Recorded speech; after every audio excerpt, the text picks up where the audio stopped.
මේ රම්‍ය දිවයින ශ්‍රම්‍ය දේශයක් කරවන්නට විශේෂ කාර්ය බලකාය පසුගිය වසර 41 කාලය තුළ සිදු කළ මෙහෙවර අපමණයි.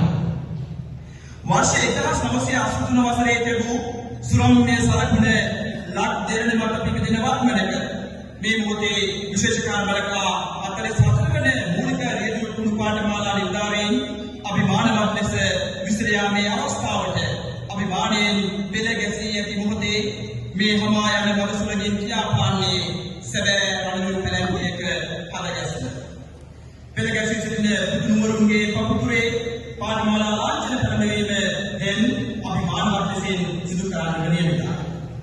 මේ සිතාන්ත පුතුණුවරුන් ලක්මවට දායාද කළ ආදරණීය මව්වරුන්ට ඔවුන් ගෞරවයෙන් ආරාධනය කරනවා තම ආදරණීය පුතුන්ගේ පපුතුරේ පාඨමාලා ලාංඡන කරනවීමේ අභිමානවත් කාර්ය සමගින් එකතු වන්නට නැගී සිට අපහා එකතු කොට ලෙසට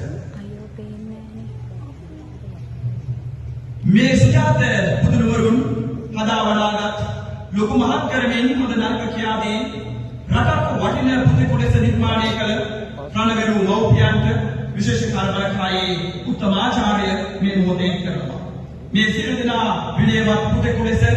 පුහුණු පාසලේ පුහුණු ලැබූ කාලය තුළ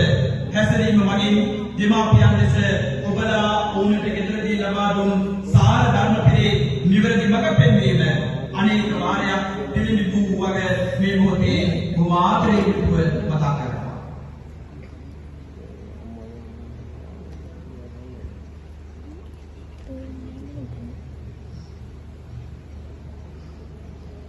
දැන්